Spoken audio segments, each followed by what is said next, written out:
Bonjour à tous. La journée se termine, on a passé une journée géniale ici au golfe du Prieuré, dans le Vexin, avec cette magnifique bâtisse du XIIe siècle derrière moi. On a survolé le golfe ce matin, on a rencontré plein de gens ici sympathiques, les acteurs du golfe, la restauration, etc. On va vous montrer tout ça, c'est parti.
Merci Président, merci Jean-François de nous accueillir dans ce magnifique club, une abbaye du XIIe siècle, des beaux parcours.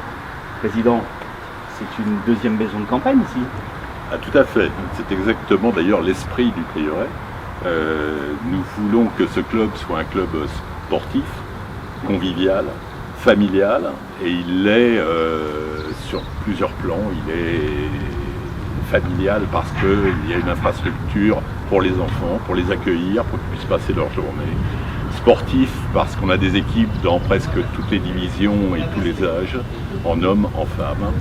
Et convivial parce que les gens ici sont, comme vous l'avez dit d'ailleurs dans votre introduction, dans leur maison de campagne et se sentent bien.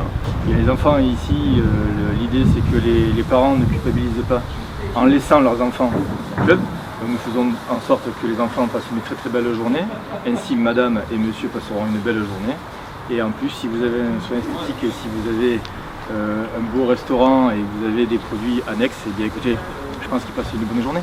Nous avons la chance d'avoir de l'événementiel, nous avons pas mal de journées d'entreprise qui se passent donc au prieuré, soit sur le parcours Est, soit sur le parcours Ouest.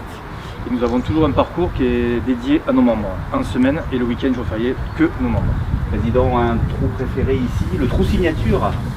Alors, les trous signatures. Sur quel parcours? Les trous signatures, le parcours Ouest et le parcours Est. Alors, sur le parcours Est, le trou signature, c'est le grand par 5 qui est pour moi le 10. D'accord. Et sur le parcours Ouest, eh bien, moi j'ai une sensibilité particulière pour le 15. Jean-François, Alors, bien évidemment, je suis de l'avis de notre président. Je mettrai le trou numéro 2 également à l'Est, en signature, et le 18 à l'arrivée, puisqu'ils sont un petit peu atypiques. Et sur le parcours Ouest, effectivement, moi j'ai une préférence pour le 15. Et le 18, il me fait vraiment avoir un esprit compétiteur. Nous aimerions beaucoup avoir des parcours en constante amélioration. On a fait beaucoup d'efforts dans ce sens-là et on peut dire que nos parcours s'améliorent de façon permanente. Et ensuite, faire tout ce qui est important au niveau de l'autour du golfe. Aujourd'hui, comme vous l'avez rappelé tout à l'heure, on a une très belle piscine, on a un club enfant important, on a un centre de beauté, on a un certain nombre d'activités accessoires que nous aimerions développer de façon à ce que tout le monde, les conjoints, ceux qui jouent au golf, ceux qui ne jouent pas au golf, se sentent aussi bien que les autres. Pour moi, un green fee, c'est un membre d'un jour. Donc ils viennent tester notre golf du prieuré un jour en semaine. Ils vont être considérés comme un membre d'un jour. Et ensuite, par la suite, s'ils souhaitent devenir membre permanent, plein temps, eh bien on les accueillera.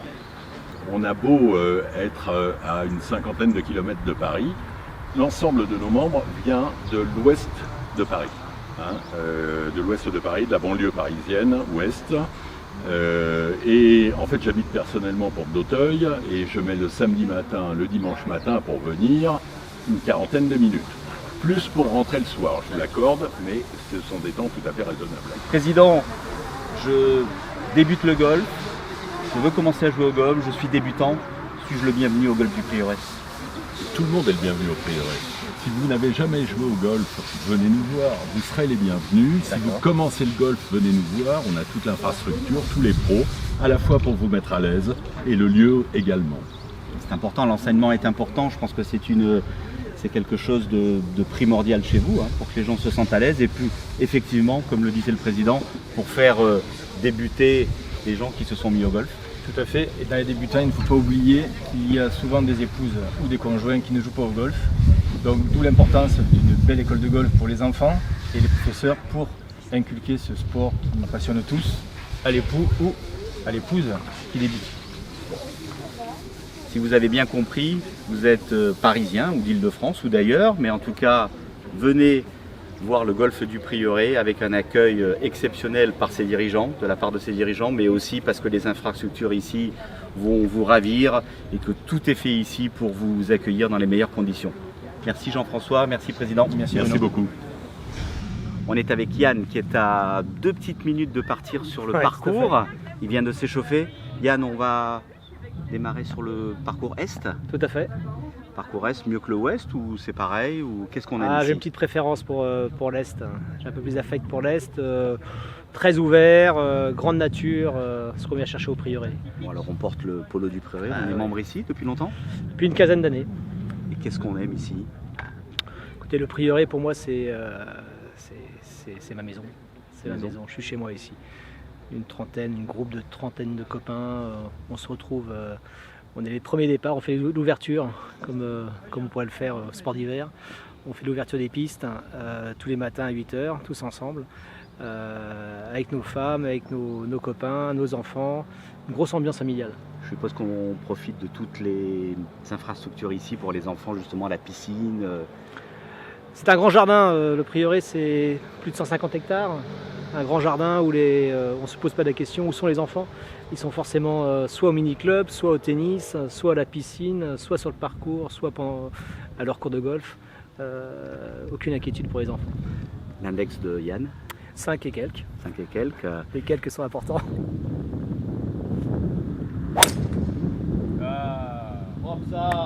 Bravo.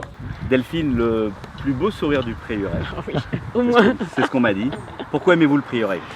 Le Prieuré, c'est magique. C'est les amis, la famille, la campagne, 2 parcours sublimes et une super ambiance. Voilà. On joue plusieurs fois dans la semaine? Le week-end? Plusieurs fois dans la semaine? Oui, non, alors j'ai pas cette chance encore, mais le week-end plusieurs fois. Oui, ouais. Bon. Et si on devait choisir un parcours, l'Est, l'Ouest, pareil, un trou préféré, on veut tout savoir. Le trou le plus sympa, on va dire le 10, le plus dur. Mais on est tellement content quand on y arrive. Voilà. Delphine, est-ce que vous regardez les tournois professionnels féminins à la télé? Ça vous aide? Alors, j'ai regardé certains, pas forcément féminins. D'accord. Après, pas beaucoup le temps, donc je regarde surtout des petites vidéos, des petits conseils. Voilà. Je suis assez fan de vidéos. Et bientôt de la série Birdie. Et bientôt de la série Birdie, j'ai hâte de la découvrir. Voilà.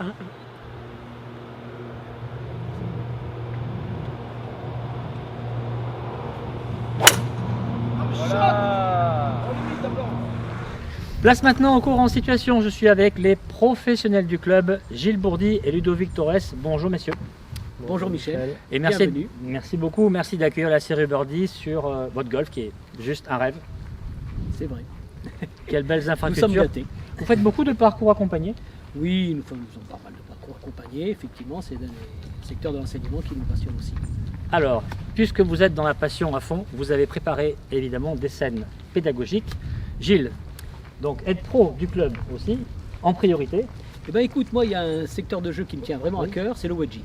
Le wedging, c'est un coup très important qui est déterminant de la capacité à scorer, comme on le sait. Tout à fait. Et donc le wedging, en fonction d'une situation, en fonction d'une stratégie et l'utilisation de différentes trajectoires par rapport à ce club-là. Donc différentes trajectoires, wedging, mais plus spécialement un club de ton sac que tu aimes beaucoup, Voilà. que tu nommes d'ailleurs le club roi. Le club roi qui est pour moi le sandwich classique, le 56 degrés. Eh bien c'est parfait. Ludovic, pour toi? Pour moi, ça sera le driving. Le driving, la mise en situation pour avoir de la régularité, une trajectoire régulière. C'est pareil, une zone très importante du jeu pour pouvoir scorer, prendre beaucoup de fairway. Donc voilà, je voulais Donc de la qualité. de la qualité d'impact et non pas de la distance. Driving qualité, et pour ma part, mission impossible dans le bunker. Et puis évidemment, l'ADN de la série Birdie, ce que vous appréciez toujours beaucoup, c'est une situation que nous allons faire tous les trois ensemble, de manière différente, parce que nous sommes trois enseignants différents. Avec plaisir, Michel. Voilà, alors je voudrais justement vous parler, c'est l'occasion, nous sommes au 18 là, du prieuré, nous avons fait notre deuxième coup ici. On va attaquer le green en troisième coup, et c'est l'occasion justement de parler du wedge, du wedging, de la façon d'utiliser le sand wedge différemment en fonction d'une trajectoire, varier les trajectoires en fonction également d'une stratégie, d'une profondeur de green, d'un drapeau qui peut se trouver soit au fond du green, soit plutôt à l'entrée de green. Là, en l'occurrence, il est plutôt au fond du green. Donc on va essayer d'utiliser le sand wedge en travaillant sur deux trajectoires différentes, c'est-à-dire une balle très haute qui va tomber au drapeau stand-dead comme on appelle, ou alors une balle plutôt pitch and run, une balle qu'on va utiliser à la profondeur du green avec une trajectoire beaucoup plus basse. Voilà. Donc ce que je voudrais dire surtout sur ce coup-là, c'est que la plupart des gens ont tendance à utiliser uniquement la grande balle très haute qui tombe au drapeau. Alors c'est un coup qui est effectivement très joli, qui est très intéressant, mais c'est bien de ne pas tout le temps l'utiliser. Je trouve que c'est intéressant également d'utiliser le coup un petit peu plus tendu, un petit peu bas, ce qu'on appelle un peu punché, hein, pour justement se servir de la profondeur du green lorsqu'on a le choix. Nous sommes à 60 mètres. Le drapeau est au fond du green. D'accord ? Au fond du green, qu'est-ce qu'il y a ? 3-4 mètres. Derrière le green, très dangereux, il y a un genre de ravin. Si on est derrière le green, l'approche devient injouable. La plupart des gens lèvent la balle en l'air pour porter la balle au drapeau. Moi, ce que je propose, c'est de faire un coup éventuellement plus bas, qui va tomber 4 mètres devant le drapeau et qui va rouler vers le drapeau. Un coup qui est beaucoup plus sécurisant. Beaucoup plus sécurisant. Maintenant, je vais vous montrer les deux types de coups. Je vais d'abord vous montrer le coup qui est très joli, qui est très beau, la balle très haute, qui tombe stand-dead, comme on dit au drapeau. Hein, d'accord ? Très bien. Et puis, je vais vous montrer l'autre coup, complètement différent. C'est-à-dire, avec le même club, on peut faire deux coups différents. D'accord ? Alors, je vais vous montrer d'abord le premier coup. Premier coup, full swing, grand swing. Alors, j'enlève l'unité. Grand swing. Là.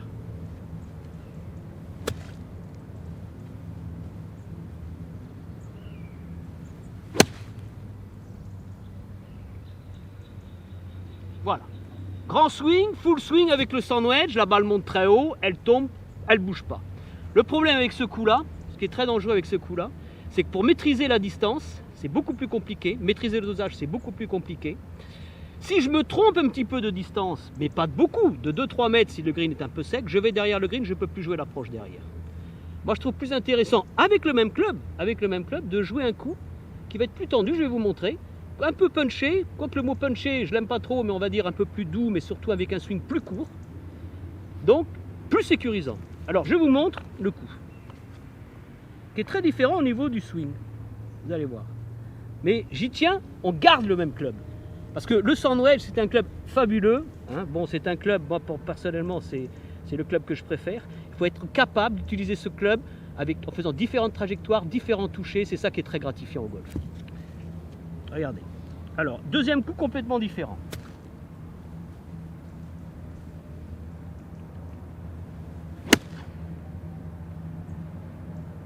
Est-ce que vous avez vu le coup, le mouvement comme il est? Complètement différent. Personnellement, moi je préfère ce type de coup. D'ailleurs, vous allez voir, vous pouvez regarder, les pros utilisent énormément ce club, énormément ce type de coup. Personnellement, si on le joue très bien ce coup-là, la balle va s'arrêter au deuxième rebond. C'est-à-dire qu'elle va avancer, elle va faire un bond de 3 mètres et s'arrêter. Beaucoup plus sûr comme coup, beaucoup plus sûr. Et si vous travaillez beaucoup ce coup-là, vous allez développer votre toucher et vous avez amélioré vos jeux de sand wedge, donc améliorer vos scores, puisque de toute façon, le wedging fait partie des coups déterminants du scoring. C'est très important. Le wedging, le driving, le putting. Sans wedging, on ne peut pas jouer. Développez votre toucher. Alors maintenant, au niveau technique. C'est très différent, bien sûr, vous avez vu.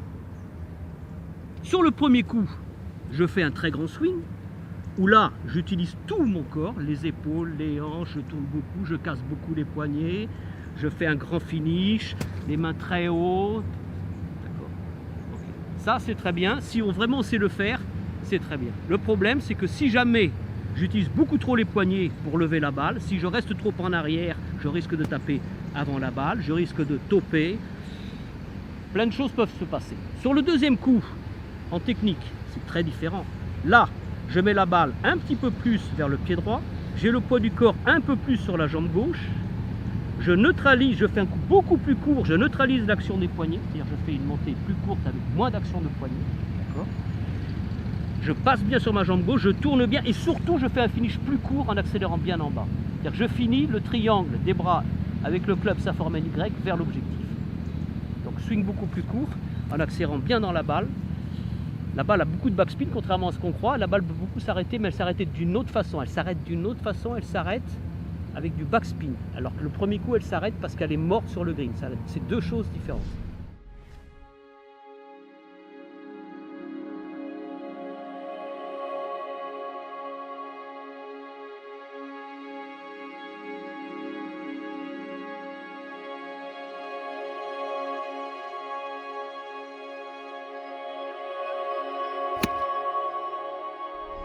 Nous allons faire un rappel technique sur les deux types de coups. Le premier coup, comme je vous ai indiqué, balle très haute, ça veut dire full swing, grand swing. Grand swing avec beaucoup plus d'armement de poignet et beaucoup plus de finish. Alors, déjà la position, posture. Pour la balle très haute, on laisse la balle à peu près au milieu des pieds. D'accord? Position normale, c'est-à-dire les deux pieds sur la même ligne, stance square. On va monter en armant assez tôt les poignets et surtout un backswing complet en tournant beaucoup les épaules. À la descente, c'est un peu comme le vrai swing. On transfère bien sur sa jambe gauche, on libère les poignets et surtout on finit les mains hautes, très hautes. Très hautes. Les mains très hautes va donner une trajectoire, souvent une trajectoire très haute. Voilà. Le poids du corps doit être complètement évidemment sur la jambe gauche au finish. Très important. D'ailleurs, pour le premier coup comme pour le deuxième coup, il faut de toute façon en position de départ avoir le poids du corps un petit peu plus sur la jambe gauche, 70%, 60-70% du poids du corps sur la jambe gauche pour le sandwich. Voilà. Techniquement pour le deuxième coup, c'est très différent. Deuxième coup, la position va changer un petit peu, on va mettre la balle un petit peu plus vers le pied droit. On va mettre toujours le poids du corps sur la jambe gauche. Je préconise de mettre les mains un petit peu plus en avant. Voilà. On va monter, très important, là il faut une coordination des bras et du corps. C'est-à-dire qu'on tourne, c'est-à-dire qu'on monte en tournant sans casser les poignets au démarrage du swing, on casse très peu les poignets au démarrage, on tourne les épaules en montant bien en ligne avec le bras gauche, bien en ligne comme ça, sans casser trop les poignets, il faut pratiquement pas, enfin très peu les poignets. Et on fait un swing, une montée courte, demi-montée, j'appelle ça au niveau des hanches, là, swing au niveau des hanches, voilà ici, pas plus haut que ça. On ramène le manche. C'est très important, on ramène le manche. Ça veut dire que là, il ne faut pas désarmer, il ne faut pas ramener la tête du club, mais on ramène le manche qu'on appelle le lag. C'est très important, c'est-à-dire qu'on garde un petit peu de retard comme ça ici de la tête de club. C'est ce qui va donner beaucoup de backspin, ça, quand justement en accélérant ici. On ramène le manche, on tourne, on garde les mains toujours un petit peu en avant comme ça à l'impact, toujours les mains en avant à l'impact. Et très important, on tourne bien dans la balle. On tourne bien dans la balle, on tourne son corps pour finir vers l'objectif, le triangle des bras vers l'objectif. Pourquoi il faut tourner dans la balle? Il faut bien tourner dans la balle parce que si jamais je ne tourne pas les épaules et les hanches bien dans la balle, dans l'impact et après avoir frappé, ce qui se passe, c'est qu'à ce moment-là, c'est la tête du club, c'est les poignets qui vont ramener la tête de club comme ça et on risque de gratter ou de toper.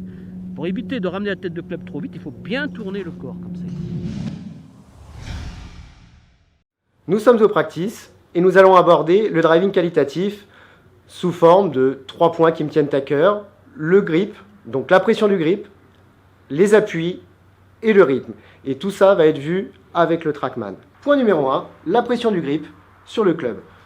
Une fois que j'ai positionné mes mains sur le club, j'essaye de relâcher à une pression à peu près de 2 sur 10 sur le club pour essayer de ressentir le poids de cette tête de club et faire des petits waggles. Alors les waggles, ce sont les petits mouvements qu'on fait avant de jouer la balle pour se relâcher et essayer de ressentir cette tête de club. Alors, Vous savez bien que la pression 2 sur 10 ne peut pas se tenir tout le temps sur un swing de golf, surtout si on veut aller loin. C'est vraiment ma sensation à moi pendant le mouvement d'essai et ensuite essayer de retranscrire ça sur la balle, mais sachant qu'il va y avoir des reprises de pression sûrement dans la descente pour essayer d'aller loin. Mais dans mon esprit, je vais essayer de rester le plus léger possible sur ce club et ressentir le poids de cette tête de club. Le deuxième point, les appuis. Alors quand on est sur le parcours, il faut essayer vraiment de piétiner le sol avant pour ressentir ses appuis. C'est très important pour pouvoir aller des deux côtés du swing. Et surtout, essayer de bondir un peu dans cette balle pour essayer de la traverser au maximum. On sait très bien que le poids doit arriver quasiment à 80% ou un peu plus, enfin, ma façon de voir, dans la zone de frappe à l'impact. Donc beaucoup de personnes restent très statiques avec le bas du corps et subissent un peu leur swing. Restent souvent derrière la balle, donc ça fait un petit refus d'impact. La balle peut partir à droite, à gauche, et on a rarement un contact régulier, une trajectoire régulière. Donc ma petite astuce sur le parcours pour ressentir mes appuis, c'est vraiment à l'adresse de piétiner d'abord pour sentir mon ancrage au sol et sentir aussi le poids qui vient sur la plante de pied droit en haut du backswing, et en descendant, je sens le poids venir glisser sur ma plante de pied gauche avant que mon corps s'ouvre. Démonstration.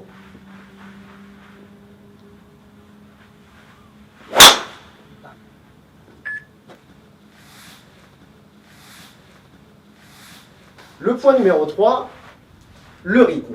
Alors comment avoir du rythme? Donc déjà, premièrement, j'ai mon grip avec la bonne pression sur les mains, j'ai mes appuis, et à partir de là, je vais essayer d'accélérer en continu dans la balle. Ça veut dire que beaucoup d'amateurs viennent rechercher la puissance en haut, avec le haut du corps, ce qui va créer un désarmement précoce à l'impact, et pareil, nous allons subir. Et donc, ça va faire un swing très sec à l'impact. Et là, avec le rythme, je monte avec ma pression légère, je suis en appui sur la jambe droite, mon club redescend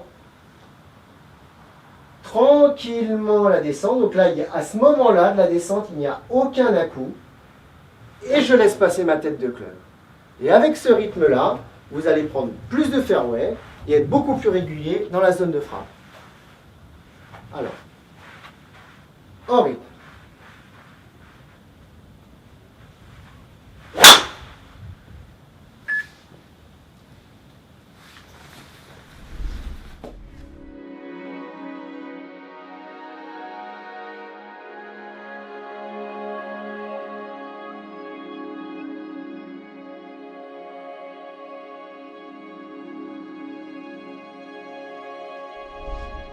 N'hésitez pas donc à avoir un bon grip, donc une pression légère mais constante pendant tout le mouvement, des appuis solides. Alors quand je parle appui solide, donc bien piétiner, bien s'ancrer au sol et ne pas hésiter à venir sur chaque jambe. Et troisième point, le rythme. Alors le rythme, comme je disais, cette sensation d'accélérer après la balle. Alors cette sensation, c'est juste une sensation, vous voyez, au moment où mon club siffle, même si la vraie accélération est au moment de l'impact, si j'arrive à patienter jusqu'ici, je vais réussir à libérer la puissance maximale dans la balle. Donc essayez de respecter ces 3 points et bon golf. Voilà, nous sommes au trou numéro 2, devant l'obstacle d'eau. C'est la situation à 3. On a 3 façons de jouer le coup. On va vous montrer. C'est parti.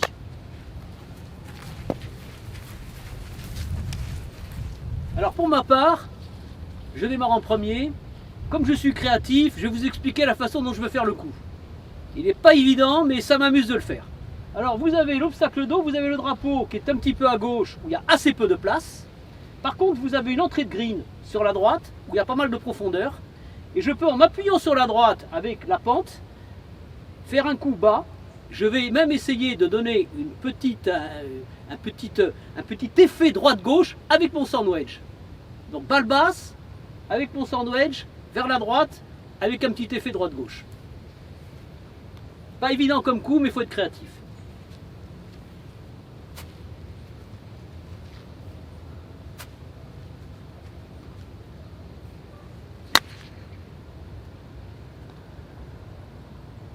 Magnifique, bravo. Voilà. Pour vous montrer qu'il n'est pas toujours utile de lever la balle tout le temps. Il faut être créatif pour progresser. Allez, maintenant, à Ludo.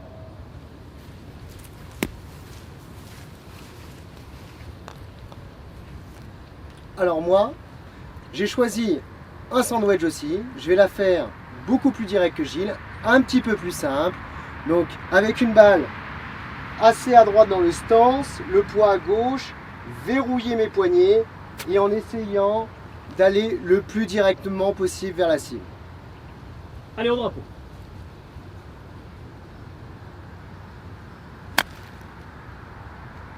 Sublime, bravo. Voilà, ça c'est une façon de la jouer aussi, qui est très bonne, classique, impeccable. À toi Michel. Bravo.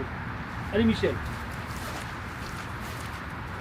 Alors, je prends un pitch, messieurs, je sécurise, parce qu'on est en hiver, les sols sont gras, et avec un sandwich qui est lourd, ça m'impressionne un petit peu.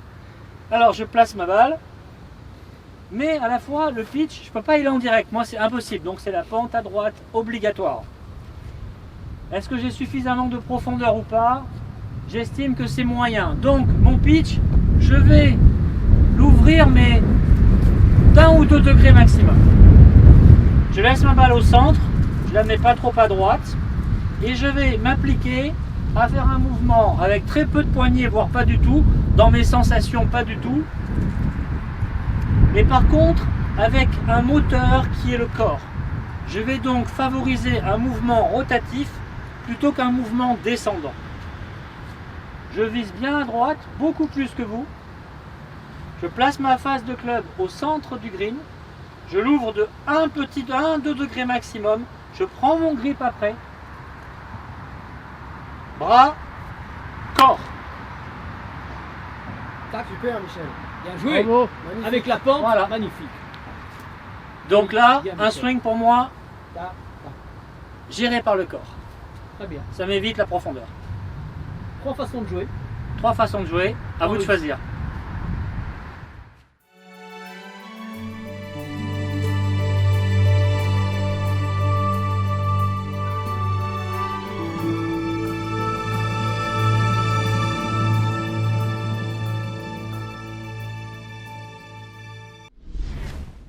Dernière étape de la journée au golf du Prieuré. Nous nous retrouvons dans une sortie de bunker avec une mission impossible. La balle pluguée dans une pente vraiment abrupte du bunker.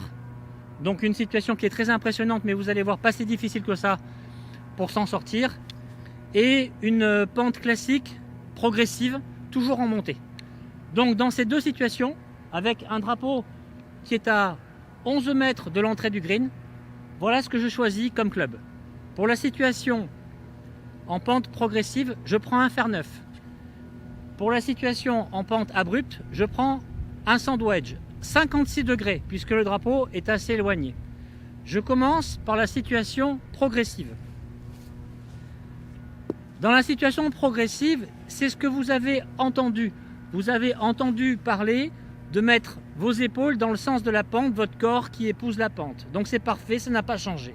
La seule chose, c'est que quand vous allez le faire, votre club, qui habituellement est un club très ouvert devant le green, un sand wedge par exemple, va trop s'ouvrir et va devenir presque un lobber, quasiment un lobber. Donc pour retrouver l'utilisation d'un sand wedge, je vais prendre un fer 9. Et ce fer 9, lorsque je vais le placer avec moi dans la pente, il va s'ouvrir et il va être l'équivalent d'un sand wedge assez puissant. J'aurais pu me contenter d'un pitch, mais pour plus de confort, je prends un fer 9.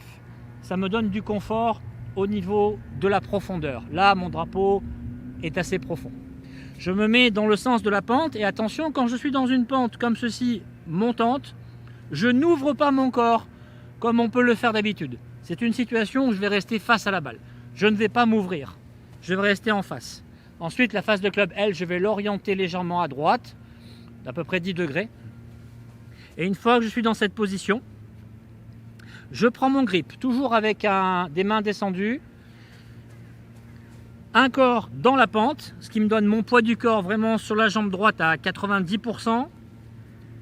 Mes épaules ici, pareil, placées, et je vais rester dans cette position. Au niveau de ma montée, je vais faire très peu d'armement. Je ne vais pas armer les poignets. Je le fais, si vous voyez que je le fais, c'est que je le fais à peine. C'est vraiment pas une action volontaire. Donc face à la balle, main descendue, le corps dans le sens de la pente, je vais sûrement avoir un petit effet latéral au fond, mais c'est pas bien grave. Je fais un mouvement bien rythmé et je fais confiance au fer neuf pour le boulot, pour la distance. Donc j'ai pas besoin de m'alerter, j'ai pas besoin de me mettre en tension. Je fais confiance, c'est tout nouveau et je me lance. Voilà, c'est assez soft, c'est assez doux. De toute manière, une sortie de bunker, ça s'entend toujours. Et vous voyez, j'ai pu faire de la profondeur sans avoir besoin de mettre beaucoup de vitesse, sans avoir besoin de prendre un sandwich comme j'aurais pu le faire d'habitude et ce qui m'aurait peut-être créé une erreur. Par exemple, une erreur d'accélérer trop fort pour faire la distance. Et bien là, vous avez vu, ce n'était pas la peine de le faire. Juste un fer neuf bien rythmé, pas beaucoup d'armement. Et je reste bien dans le corps dans le sens de la pente. Maintenant, pour la situation numéro 2, là c'est différent. Le fer neuf n'est plus d'actualité. Je me mets non plus dans le sens de la pente, sinon je vais perdre l'équilibre. Je me mets au contraire à l'aplomb. Je reste droit. Je fléchis évidemment cette jambe pour m'équilibrer.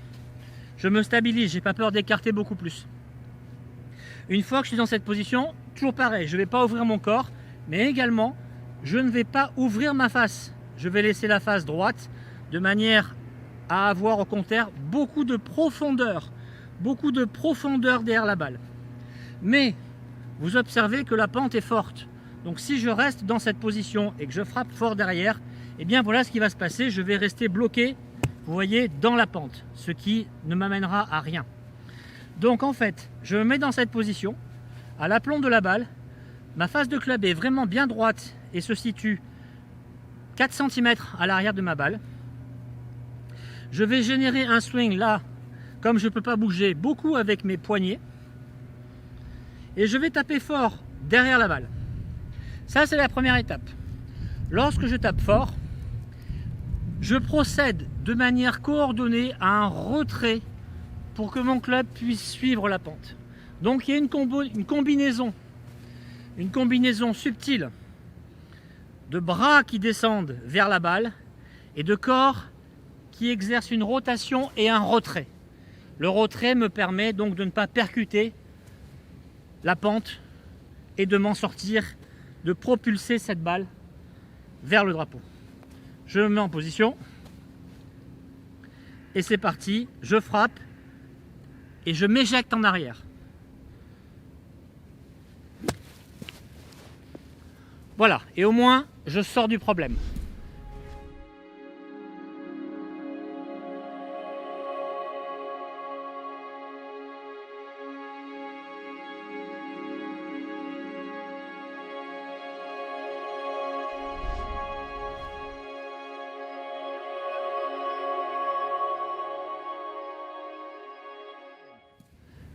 La pente progressive, le fer neuf, parfait pour faire un swing soft et couvrir de la distance. Vous transformez votre fer neuf en un sandwich assez puissant. Et la pente abrupte, un club habituel, sandwich, 56 degrés bien droit, vous frappez fort derrière et vous sortez en retrait. Bon golf à tous, au Prieuré et partout en France.